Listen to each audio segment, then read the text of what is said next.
Morant with a running start. Elevates. Oh, it dunks. Oh, my goodness.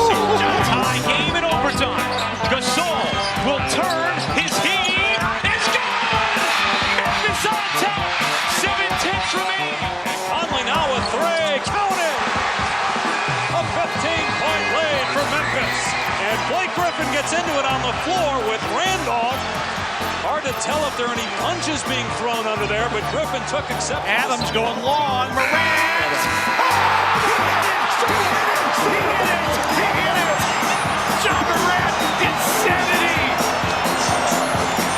You gotta be kidding me. Welcome to Grits and Grinds, a Memphis Grizzlies podcast. My name is Keith Parrish. This, I guess, is a bonus episode reacting to the Grizzlies making a roster decision. They signed Vince Williams Jr. to a multi-year contract, and they waived Bismack Biyombo. I'm going to get all into the ramifications of this deal and my excitement over Vince Williams Jr. joining the regular roster. Before I do, just a reminder, if you want to support the creation of this program, if you want to join the Grits and Grinds listener Slack, you can do all that at patreon.com/fastbreakbreakfast. Thanks to Martin and Crab Meat for signing up in the last 24 hours. Again, if you want to support the show, join our listener community. Do that at patreon.com/fastbreakbreakfast. All right, this was always the presumed resolution of the roster crunch, or it was the most likely outcome. Like I said on yesterday's episode, I was a little bit surprised how quickly this came about. My initial thought was they would play this out closer until the trade deadline.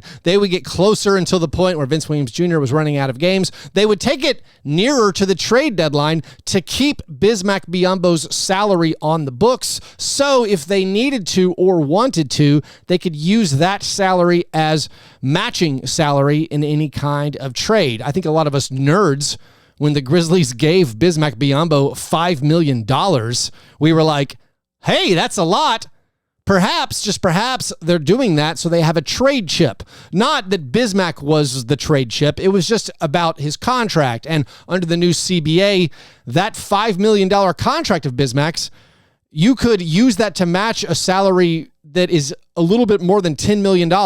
So like you could send out Bismack, bring back in somebody making $10 million a season. So because of that, I think we were like, hey, they're keeping their options open. Well, that is no longer an option. They waived Bismack basically right after guaranteeing him his full $5 million. That was generous of the Grizzlies. It seems like they just took care of Bismack Biyombo and handed him this nice little bonus for being on the roster. If they'd cut him a few days earlier, like he doesn't get all that money. He gets the prorated rate of how many games he played. So, you know, good for Bismack. Seems like a great guy. He got his money. And now Vince Williams Jr.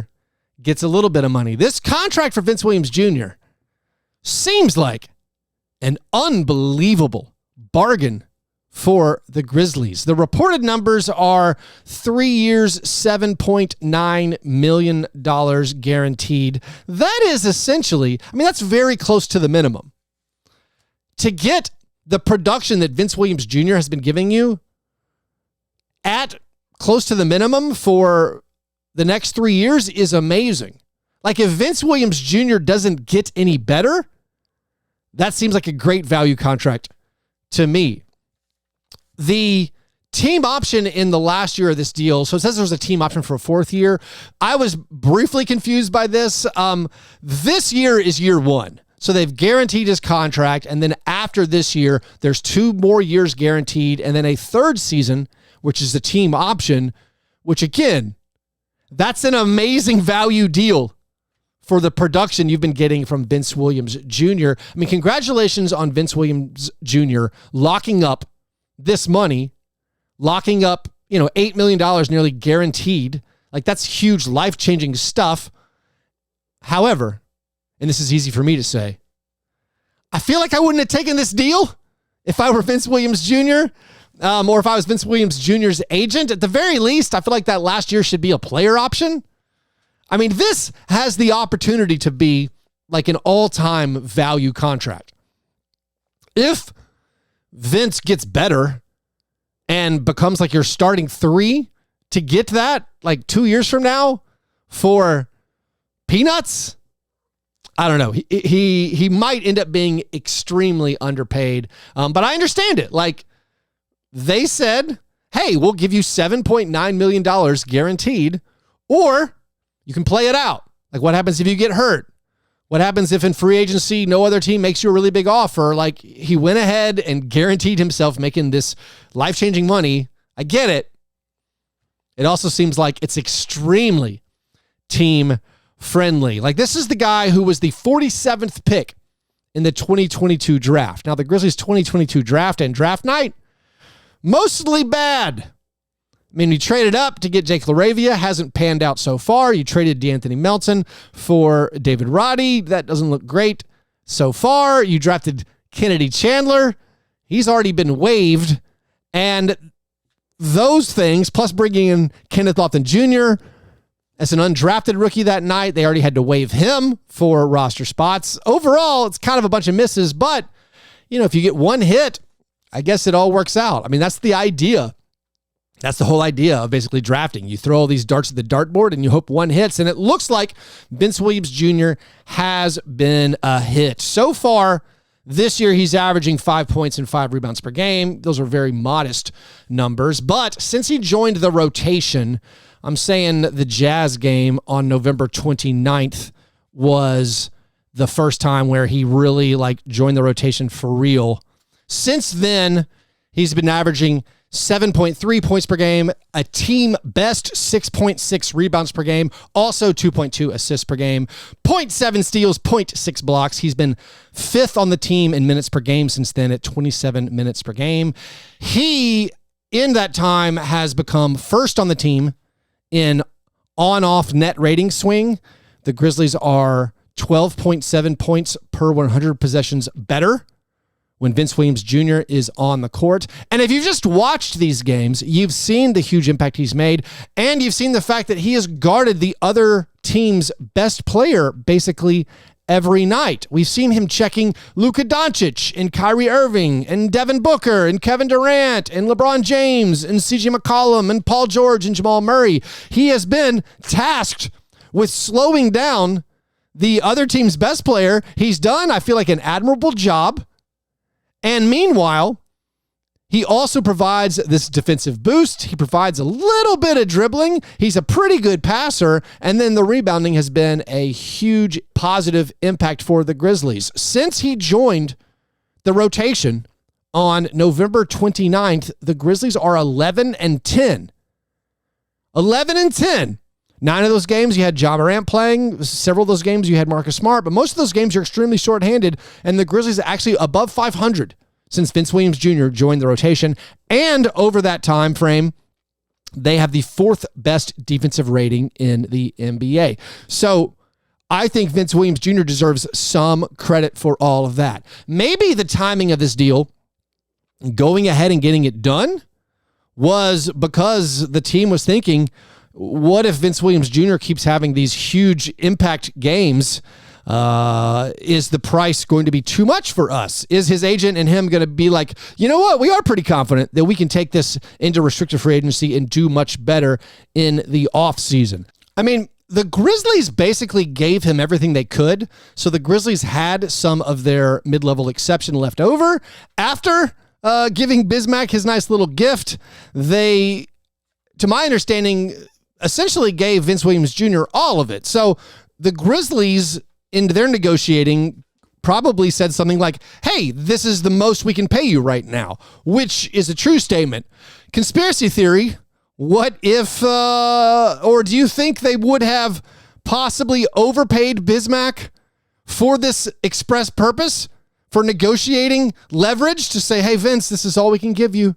So we're going to lock you up on this multi-year super cheap deal that's going to be very beneficial to us in future seasons. Now, I don't think that's the case, but I just got to say it crossed my mind. So now with adding Vince Williams Jr. to the regular roster, looking into future seasons, This means the Grizzlies have 13 players under contract for next season, and that's not counting Luke Kennard's team option. If they pick up the team option on Luke Kennard next season for $15 million, that means the Grizzlies will have 14 players under contract for next year. Stop me if this feels familiar.